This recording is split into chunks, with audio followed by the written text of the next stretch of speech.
So I will be compiling the questions and Dr. Saadi will be answering mostly within, if the time helps all. So without any further ado, Dr. Saadi now will start his presentation. Dr. Saadi, the room is all yours. Everybody enjoy the session. I'll see you again in the last 15 minutes of the presentation, and enjoy. Thank you, Mustafa. I hope everybody can hear me well.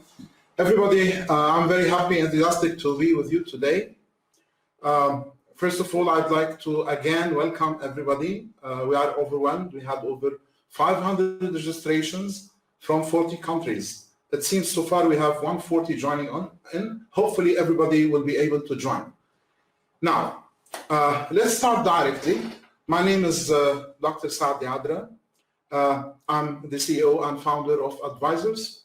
I've been working most of my life in managing projects, programs, and portfolios in several countries, mainly mega projects. And I have some of PMI certifications. Actually, my PhD is also in project and program management, along with, I did it with Dr. Radia Ben Alia. She's one of the attendees. She'll be speaking later on as well. She's our partner in Algeria and North Africa. So, to start directly with our presentation, why now? Why did we start the Advisors webinars now? In fact, Advisors has a passion for knowledge sharing. And in this perspective, during the past years, we've been offering conferences, seminars in several countries by several of our speakers. In fact, some of these seminars or conferences, we participated heavily in developing these seminars, especially the technical part. But now things changed. We cannot do the same things we used to do before. We have to adapt. We have to be agile. In this perspective, I thought, instead of working on establishing a conference with one of our partner chapters or other knowledge entities in the world, why don't we offer this 40 or 50 speeches over all year long, once every week? So I started to speak to some of my colleagues and partners and affiliates. Everybody was happy. And here we are, we're starting today.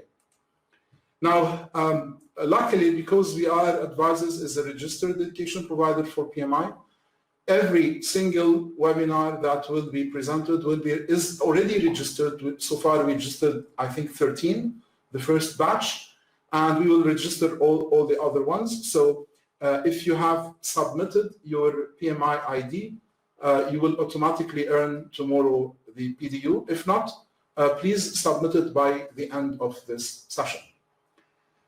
We also work on consulting and outsourcing, but enough about us. Now is the time to give a big thank you to several PMI chapters whom we are collaborating with.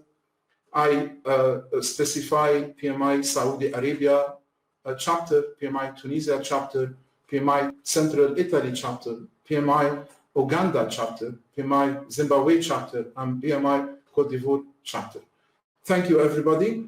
And in the near future, we're going to collaborate even with more to help offer this service totally free of charge, to share knowledge, and hopefully to network together and earn PDUs. So, what are we going to talk about today? We're going to speak about the challenge. What is a silo? We're going to define the silo. We're going to set a solution approach, how to bridge the silo, how to get rid of out of it, how to increase collaboration. What are the 6 factors that will help us increase collaboration in our organizations and be integrated better? Then we're going to present the life cycle, the integrated life cycle management framework in detail. Following, we're going to show highlight a case study, a real case study in the oil and gas sector and how they benefited actually from the implementation of the integrated life cycle management framework. And finally, we're going to discuss the status of today, the impact of this social distancing, each one working from his home, and ask a very important question. Will this isolate us furthermore or not? So, to start directly, I brought with me two colleagues. The first one is Sam. Sam is PMP certified, and he's a project manager. He will be assisting, he will be my co-presenter today. The other one is Farid. Farid has another certification called APMP from the Association for Proposal Management Professional. Wow, this is like a PMP, but for proposal managers, and he's a business development director. So what does this guy do? He brings in the business. He brings the contracts, the jobs, which Sam will execute. So, you know, in our organizations, it takes two to tango. We need somebody to sell and bring good business, and need someone else to implement it properly. So, we will start with a case study, but I'm gonna focus on the drama aspect. And in this drama, business development in Houston, they made a contract for $120 million for a gas plant in Africa. This was several years back. And their estimated cost was $95 million. They put a risk of $5 million contingency and projected profit of $20 million, not bad. Now, the client happily signed. The client is actually, his name is Jad. He's also one of my friends. He signed a contract for this $120 million, and he's happy. And it came now to Sam. Sam is the project manager. Project management, or they call it integrated projects in Dubai, they work with technical engineering in Chennai in India, and they came to detailed estimates, and the drama occurred. The cost is $140 million. This means if these people work in 2 years, they will cause the company to lose $20 million over the $20 million projected profit, which will jeopardize the status of the company. Now, there is a happy ending to this story, but I want you to bear with me till the end of the webinar when I will tell you what will happen and how they solved it. So to proceed, what are organizational silos? When actually two different units, here I'm focusing on project management and business development. Nevertheless, this can be generalized to other business units and functions. When each one works alone, as if the manager of this business unit or department is working like a king in his kingdom, and anybody who wishes to speak from one kingdom to the other, he has to pass through this leader, okay?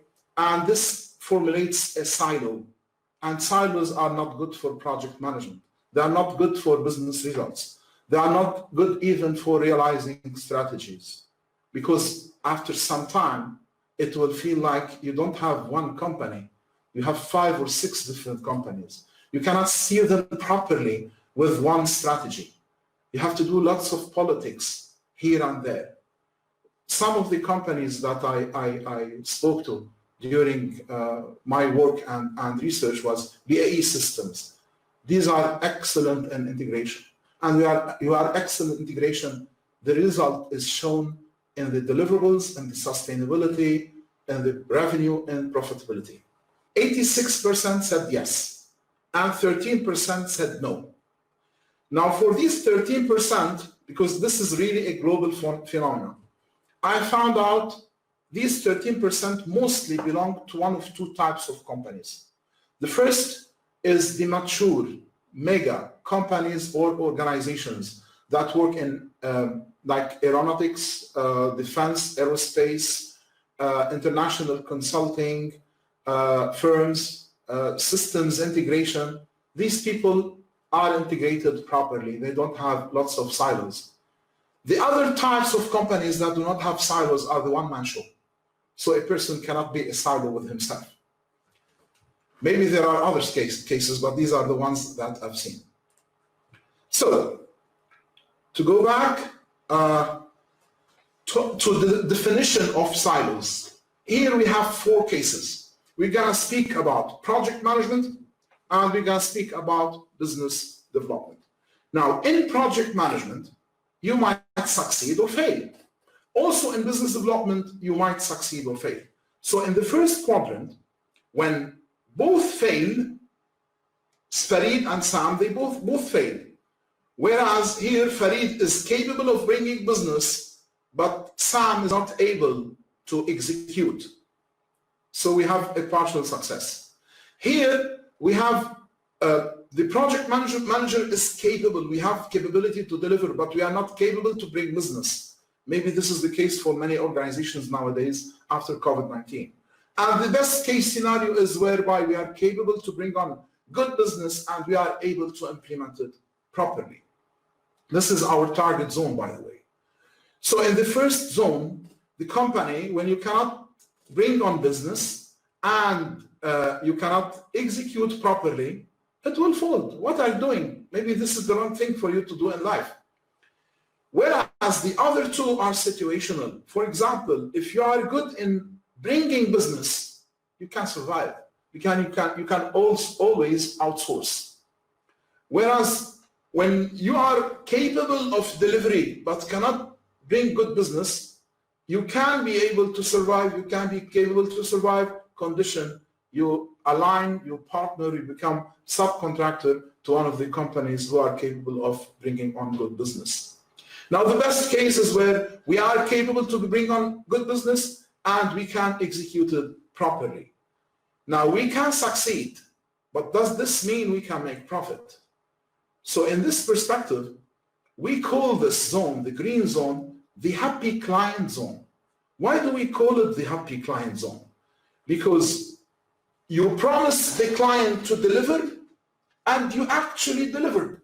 So the client is happy. But if the client is happy while we are losing money, for example, in our gas plant, if we said, okay, it's our mistake, we will lose the 20 million. And we submitted the gas plant in 2 years for 120 million, the client is happy, but the shareholders are not happy. So there is something missing in the formula. Let's move on and let's think about the shareholders, about the owners. Owners think of revenue and profitability. And here again, the 4x4 matrix, we use it another time, whereby we compare price to cost. So you might have low cost in the this zone, yellow zone, and low price. This model succeeds if you have like economy of scale. If you're taking very low profit, very low cost, but you sell a lot, which is situational. Another one, when your price is very high and your cost is high, probably in the luxury business, I don't believe they will succeed anymore in the post-COVID-19 pandemic era. Then there is the zone where our cost is very high and our price is low. We're going to lose money. This is the recipe of failure. Definitely, you're going to fall down, close the company. And the best case, the case that makes the owner happy, is where our price is higher than our cost, which means we make profit. Now let's take these two ideas and combine them together. Let's look at both what makes the client happy and what makes the shareholder happy. So superimposing, remember, this is the PD success and the PM success. Farid is capable of bringing business. Sam is capable of executing the business properly. Jad, the client, is happy because he got the result. And in this zone, okay, let's put on top of that zone the cost and price matrix. And let us look at the high price, low cost zone where the owner is happy because he's making profit. So out of all this matrix, our objective in any company is to work specifically in this area. We are capable of bringing on business, we are capable of executing the business, and we are capable of making profit. This does not happen by chance. If you are able to lock on this zone in every aspect of our work and business, this means we have sustainability, even growth. Now, let's go on furthermore and this is the objective: happy client zone, happy shareholder zone. Everybody's happy. So the question becomes, what should we do in terms of management, project management, business development? How should we organize ourselves, work together, so that every time we succeed and the client is happy and he is successful? This is the objective that led me with my research and my practical work to discover the integrated lifecycle management framework. Now here I have good news and bad news. Bad news, if I want to explain the method, which is classical grounded theory, it took me 3 years of hard work, it's gonna take like 3 hours. Good news, especially this is a night in Ramadan, I'm gonna skip this and go directly to the results.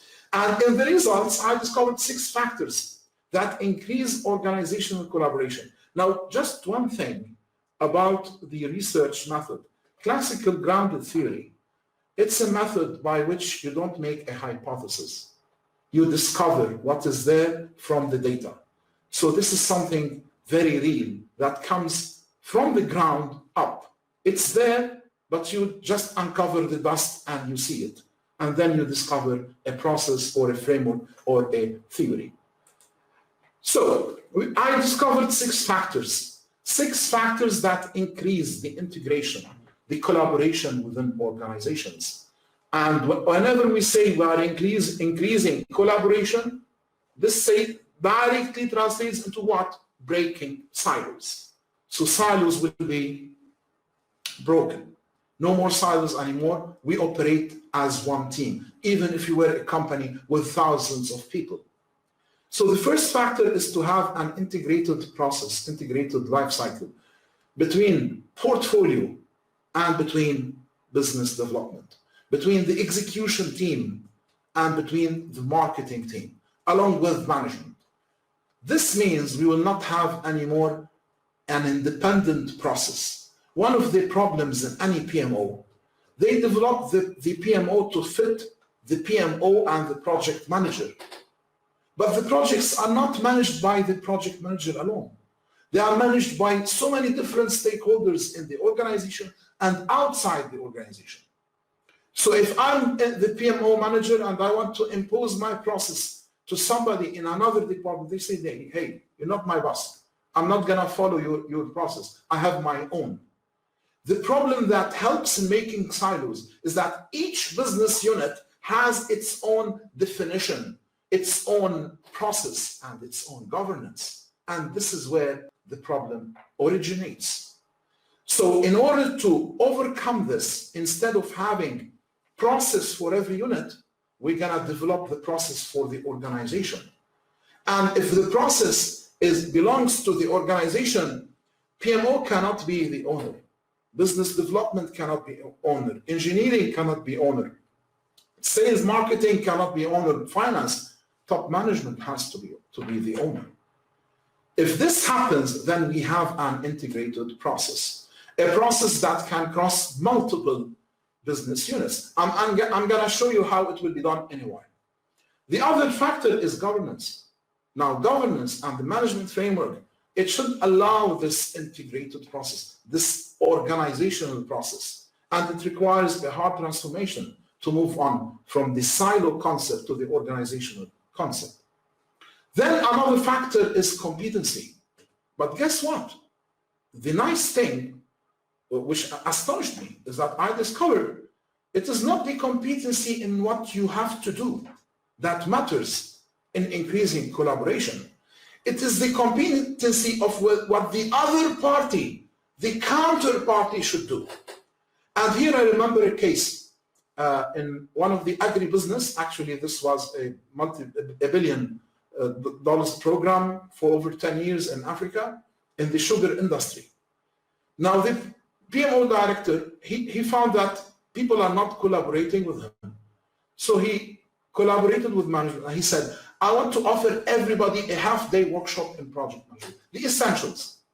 And management agreed, so everybody, the accountant had to attend, the front-end people, the sales people, the business development, all the engineers, everybody had to learn half-a-day workshop on project management. After he performed this and offered tens of workshops for them, after around 3 months, things changed radically. Everybody started to collaborate properly with project managers, because to them, this is no more an alien, okay? They know the benefit. They don't know how to manage the project. We don't need them to manage the project. We need them to learn that project management is for their own benefit. There is value for the organization. And whenever there is a role whereby we require their intervention and their collaboration, they are ready to collaborate. Now, the nice thing is that after some time, the business development director liked the idea. And what he did, he convinced top management, let me offer half-a-day workshop on sales and business development to everybody, so that everybody can collaborate with me and help me sell. And this worked perfectly. Another factor is the actually knowledge management. And this is a two-way street. In organizations whereby they teach people and they share knowledge, we found integration is seamless, it's easy. If it's not there, it's easy to do it, and vice versa. In organizations that do not have knowledge management properly, as a culture embedded within them, it was harder to implement this integration. But after we did the integration, knowledge management became much better. So they sort of scratch each other's backs. Now, another factor, which is the external factor, supply and demand. Supply and demand also came out of nowhere, out of grounded theory. We looked and we discovered that according to the status of the market, if the market situation was very good, we have lots of business, more than what we can hold or take, then who's the hero? The one who is capable to execute. The project manager is the hero, not the business development manager, and vice versa. When the economy is down, who becomes the hero? The one who is capable to bring on a new contract, the business development guy. And this external factor affects in the politics. And this politics affects in who's boss, okay? Which directly has an impact on the integration.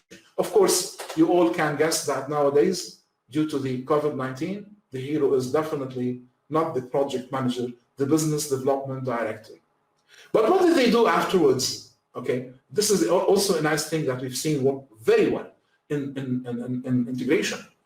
When things were down, all the project managers wore the hat of sales or pre-sales or technical sales and started to work under business development to help them bring on more business, and vice versa. And the last one is the culture. One of the things we discovered, we have multiple diverse cultures in the world. But in general, if we go to the East, you find the culture of collaboration embedded. It is embedded in their community, in their system, in their school. They know how to work together. Whereas some other cultures are more like competitive cultures. So in a competitive culture, apparently integration is harder. In a collaborative culture, they are already collaborating, so integration is easy. So you can have only one answer. Which of the single factor is the most important factor for breaking organizational silos or for actually enhancing collaboration? 26%, almost, let's say quarter, said integration, quarter governance, quarter culture, very few competency, very few supply and demand, a little bit knowledge management.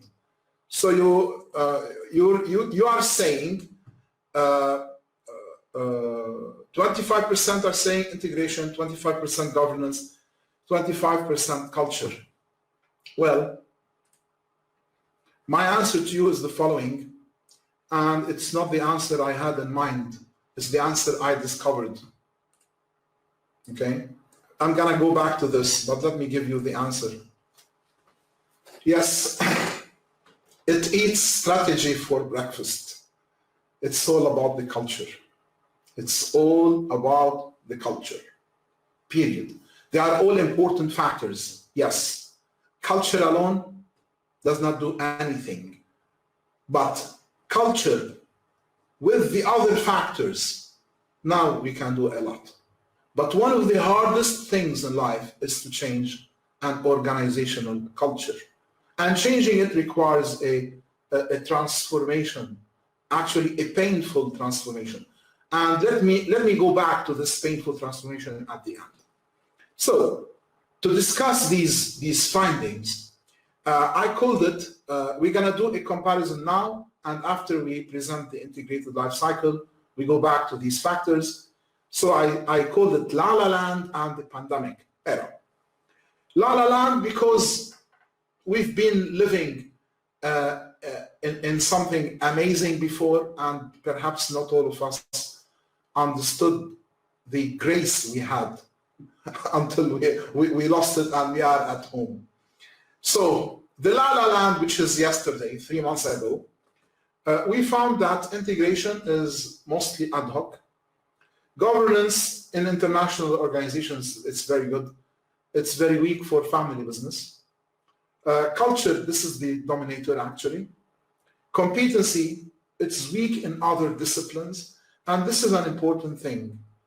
To enhance your emotional intelligence, if you are an engineer, please don't study more engineering. Go and study something else. It helps you integrate what you have with the other discipline, and vice versa. Knowledge management, it follows culture and maturity. Okay, if you are more mature, you have more knowledge management. If you have more knowledge management, you are more mature. If you have good knowledge management sharing in organizations and good maturity, your culture is more positive. And the supply and demand, as we said, this is market dependent. I'm going to go back to this slide at the end to see what changed during the this pandemic onwards. So yes, culture eats strategy for breakfast. Now to the integrated life cycle, how to utilize all this to come up with a framework. And here I start by borrowing from Dr. Harold Kerzner. Dr. Harold Kerzner is an international authority. I'm happy that I speak to him and I take consultancy from him in several of the writings and things I do. We had a great discussion, and I found an amazing framework he put in his book, I think by Wiley, called Project Management 2.0.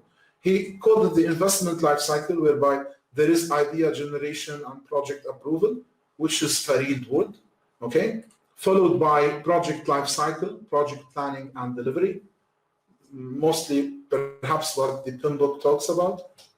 And finally, benefit realization and value analysis. So within the investment life cycle, there are multiple stakeholders, multiple perspectives, multiple business units. If you are going to be a successful project manager, you cannot live in a silo, put yourself in a silo. You need to understand what happens before the project. And you need to understand during the project who's the stakeholders you need to work with and manage.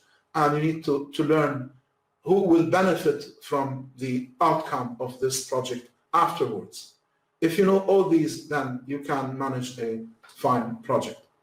So based on these ideas and other things, like when I looked at the, for example, life cycle of project management, where you have pre-project phases, initiation phases, delivery phases, final stages, then post-project in general, and I compared it to the life cycle of business development, where they start from positioning, then the pursuit or capture of business, then writing a proposal, then negotiation for a contract, and then to go to signing a contract and delivery. What we discovered is that business development is another project manager, but his project has different phases. Nevertheless, each proposal they are writing is a project. And when we discovered that business development managers are project managers. Then we ask the question, can they do what we can do? And we put it into test and found, yes, they can use the same processes we have. Not necessarily in the same complexity, but nobody wants complexity anymore. We want agility. We want to be able to adapt quickly. And by the way, business development guys are great adapters because they know how to convince and sell and look from different perspectives. So based on this, we started to develop the integrated life cycle. And the first part of it is the business development life cycle. This is when somebody comes up with a business need or a lead.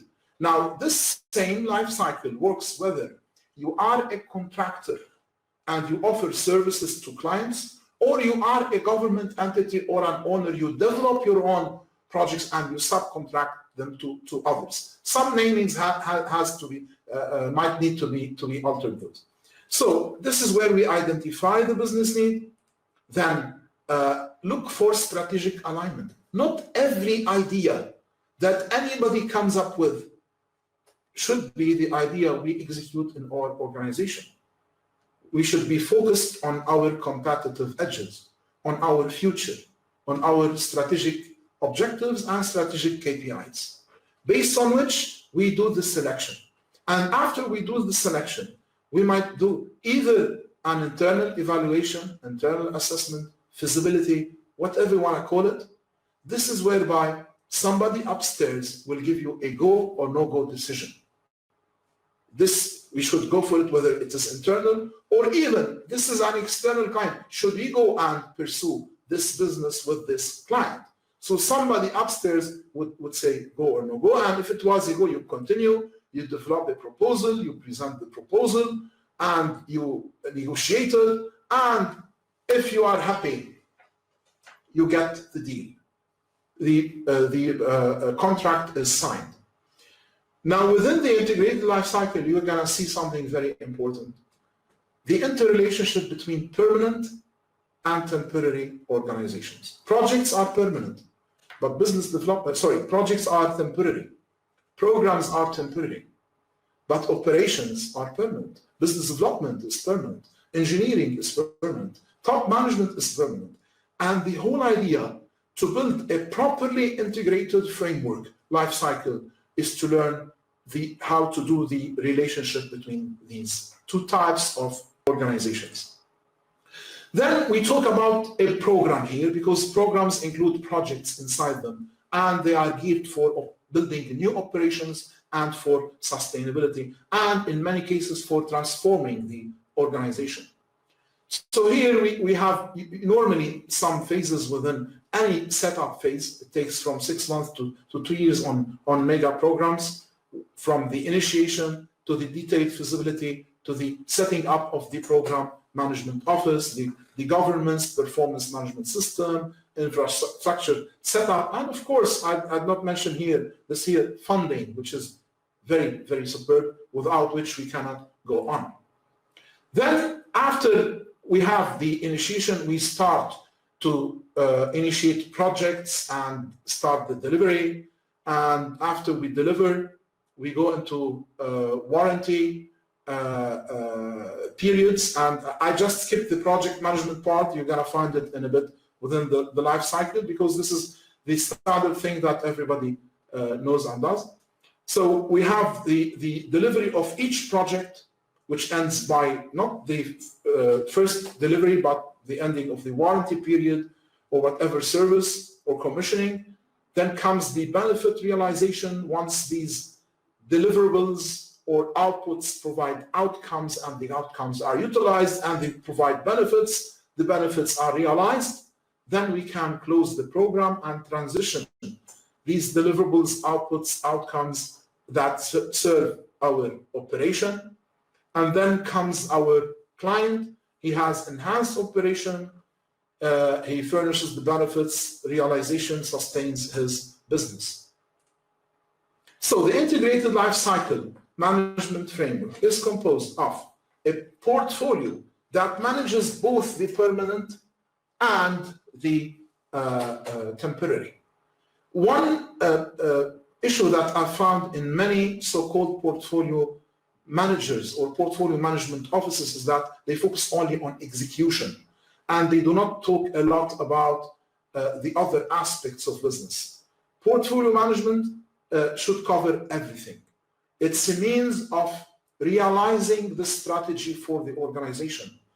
And to realize the strategy, you have to realize the benefit, which is done by operation, not by projects, nor by programs themselves, but by the outcomes of what they deliver. So if a portfolio is responsible to realize a KPI, they should be able to have operations under them. So it's about value realization. Now, topic of portfolio is another topic. Perhaps you can talk about it in depth later in the future, inshallah. So it has pre-authorization phases. It has post-authorization, a program life cycle from the setup, from the implementation. Within it, there will be multiple projects going on, then the operational until we hand over everything to sustainable operations. So we have these temporary organizations in the middle, and in the beginning and the end, we have these permanent, and on top we have the permanent. Now, once this integration is implemented, we stop pointing fingers, because in many cases, when things go south, the project manager starts to blame estimation. Estimations blame business development. They blame back project manager. It's a cycle. No. Business development, they capture opportunity and manage proposal, and they use data. The problem is that they don't use real data. When we have integration, their data comes from the execution itself. So if one of the times they estimated an item to cost, say, $1 million, and in real implementation, it cost $1.5 million.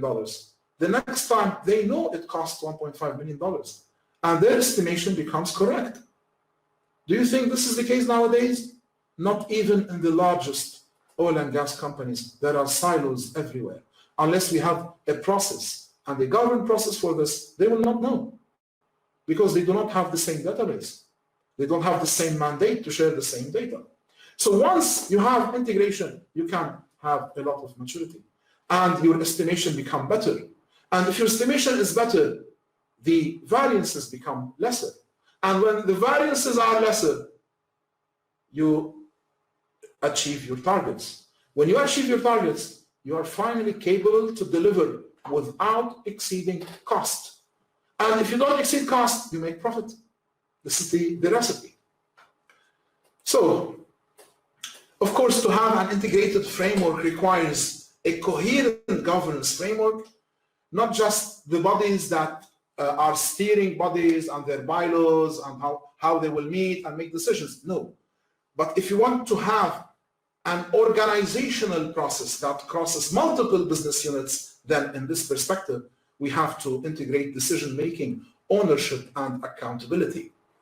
And in this, we have this process governance matrix, whereby the same process is used between both project development and project execution. Meaning, estimation is not first discovered of time, cost, resources. Once the project is awarded, no. Once the project is under development, and they are accountable for that. And then project managers are accountable to realize these figures, working on the same process. Again, now this topic, if you want to go in depth, this requires 3 hours alone. So just giving a high level idea and the framework. Now, if you like, you can download the paper. I have the integrated lifecycle management framework. Here, there are the place for files. You can download the paper and read it as you wish, and feel free to share it. This was the paper that won the PMI Standard Award in 2016 in California, San Diego. Now back to our case study, our silo. I think I'm exceeding my time, so there will be very little time for questions. The silo again, remember, they got business, the client signed the contract, and they found that estimated cost exceeds the value of the contract. So what happened? Actually, the old contract had a penalty clause of 3 million in the very, very early phases. So the owner, what he did, he took all his directors, he took the plane and went to the gas plant director and gave him a check for 3 million with apologies. Now he said, what are you doing to me? He said, our people made a mistake, I'm paying for the mistake. He said, yes, but if I'm going to rebuild, I'm gonna lose 1 year. 1 year of production back then will cost me hundreds of millions of dollars of revenue. So he said, no, how much you want? He said, I want 160 million instead of 120. He said, okay, these are the 3 million, and they agreed to pay 157 million. Everybody was happy. This is how they solved the issue. But now the CEO came to Dubai and he assembled directors from 30 countries and he said, never again. So how do we achieve never again? We implemented then the integrated lifecycle management framework with all the details. It took us around 2 years to do it fully because they had lots of subsidiaries and countries and thousands of people. The realized benefit is that, first of all, this company became pre-qualified because it had a more mature system in their project management to work with a higher paying clients. Their mega project used to be in the $100 million or $150 million. Now they started to bid for 500 million and more. Then, because they had better processes integrated for the first time ever, they won a claim. And no more silos, never again underestimated packages. They are working on one process. This issue did not and will not happen again. Now, the impact of social distancing, the last aspect, on breaking organizational silos. And here I have my last poll for you. Very easy. I just want you to tell me whether you believe because of social distancing, integration, collaboration are better than before, are worse, or they are the same. So 55%, over half, they say it's suffering more than before. And I believe this is very logical. This is the logical thing to speak about. Before we had when we were all in the same place, in the same room, we did not speak to each other. Now that each one is in his own, we're gonna speak together more. This is the perspective. Very few said integration and collaboration are the same, and around exactly a third said it's better. Let's see. So let's go back to our matrix and do the comparison. Integration was ad hoc. Now we discover in the big companies, it's a must for virtual success. Now, this virtual space will not stop. The pandemic will go away, inshallah. Hopefully, not another pandemic comes back. But the financial crisis caused by it will take years to go away. And because of this crisis, everybody is going to try to, as much as possible, spare money. Spare money on travel, spare money on venues, spare money on fancy offices, okay? Because each time the employee goes to his office, he costs the company. So it is believed that virtual work will increase. And if it should increase, it cannot happen without proper integration. Then governance, there is a requirement to do better definition to succeed in virtual teams. Not everybody thought about this before. I think this is something that should be focused on properly. Now, culture. Remember when we said culture eats strategy for breakfast? What knocked the past culture, the Lala Land culture? When we are suffering, guys, we are seeing people losing their lives or their beloved ones. When seeing our economy is being hit hard, we become more humble. We have more compassion. We focus on the important things in life. We focus on survival. And this in itself is changing our culture. And you remember when I said it's painful to change the culture? Unfortunately, we are in this painful thing that is changing our culture. And this renders us more ready to share. I'm gonna skip to knowledge management. We are more humble to pass on knowledge. My little daughter says all the time, sharing is caring, okay? And the supply and demand, definitely everybody's focused on the demand. We have to do with much less than before and survive. We have to be humble and competency. We found out that many people, maybe in the first 1, 2, 3 weeks, we were puzzled. Then there are webinars everywhere. We are not the only ones. Why? People want to learn and want to share knowledge. We want to utilize our time. We want to learn how to survive. And we are thinking in this perspective, you know, the big ego comes down. And this is changing the culture. Now, this is a hypothesis because I did not do an academic research or did a huge case study on organizations. But what I found out is that lots of politics are dying because you don't care about the things you cared about before. You care about the sustainability of your organization.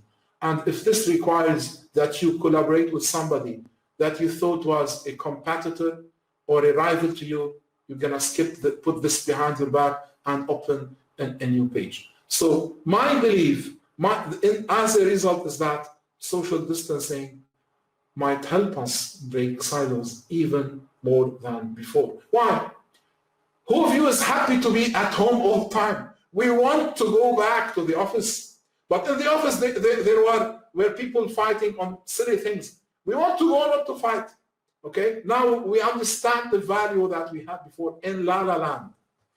So by this, I finish my presentation. I would like, before opening the door for questions and answers, to invite you to attend to next week's webinar, which will be, I think, yes, by Dr. Ibrahim Shira, a very good friend of mine, and an author. If anybody wants to have a look at the calendar, I'm sharing it. They can download it as well for the coming period. And now I'm ready for questions and answers. Okay, issue. We have Dr. Ibrahim with us in the room. Dr. Shira, can we see you? Yes, how are you doing, everyone? We're here, and I'm really interested to invite all to my next session next week on public-private partnerships and privatization, the impact of coronavirus on these type of contracts.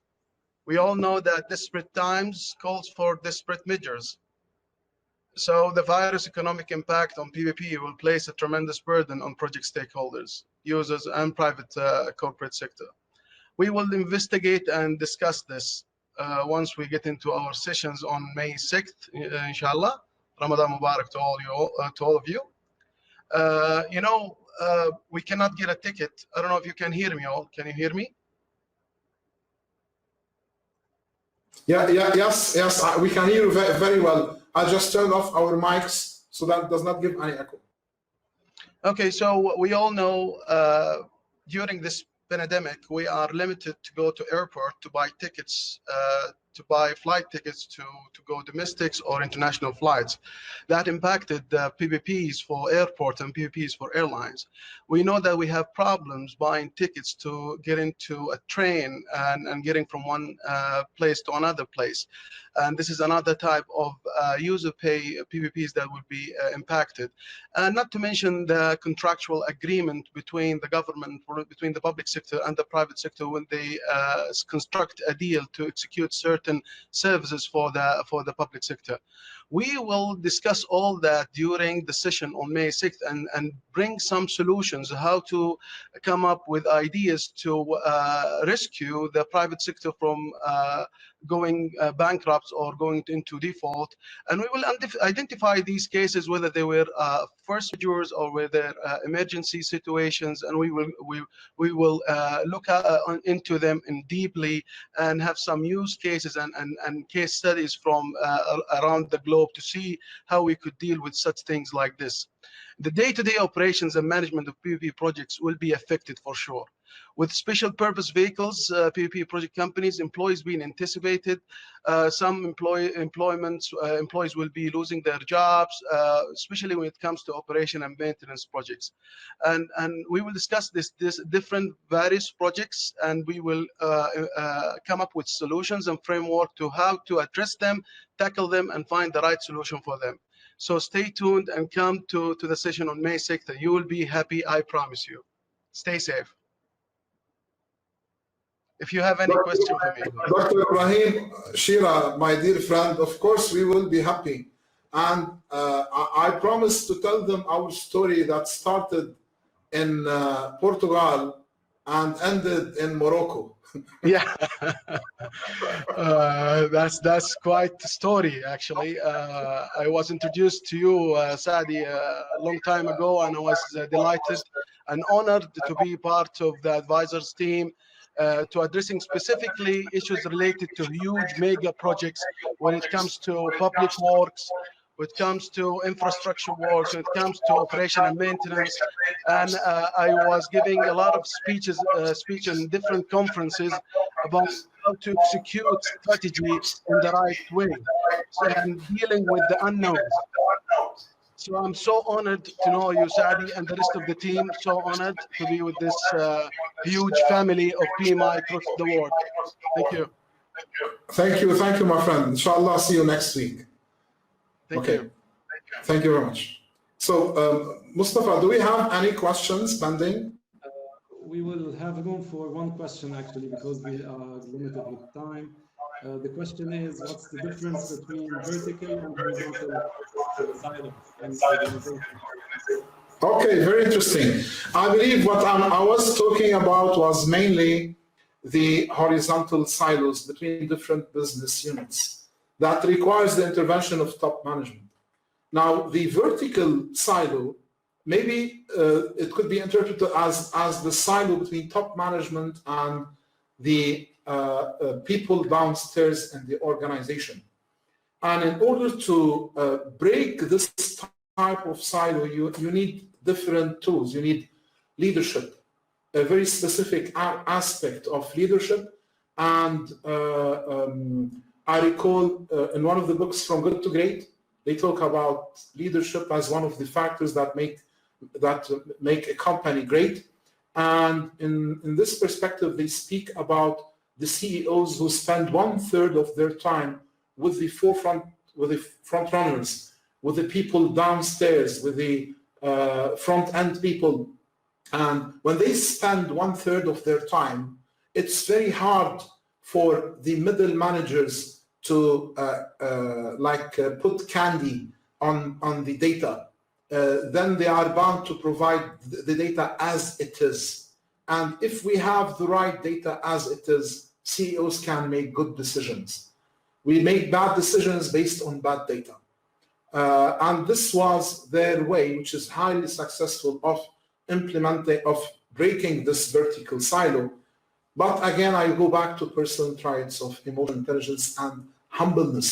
They discovered that these types of leaders, they are leaders, one of their aspects, they are very, very humble. They are down to earth. And this helped them break this type of silo.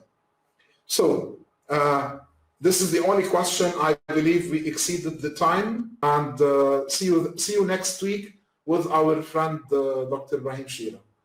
Thank you. Thank you all, and stay safe.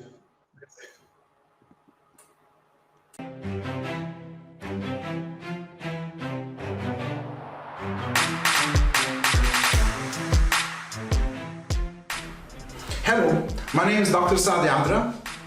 I'm offering a webinar, Breaking Organizational Silos During the Times of Social Distancing. Join me soon. This is Dr. Ibrahim Shira speaking to you from the Kingdom of Saudi Arabia. We'll be focusing on public-private partnership contracts and privatization contracts. See you. Hi, my name is Antonio Nieto Rodriguez. I was the chairman of the Project Management Institute in 2016. Today I'm going to talk to you about why project management needs to reinvent itself, and project managers too. So I look forward to see you in my webinar.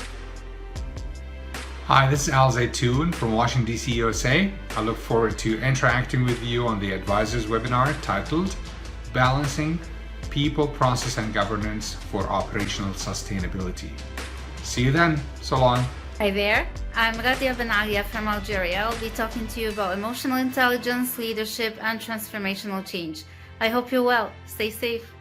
This is Mustafa Fuzoğlu from Turkey.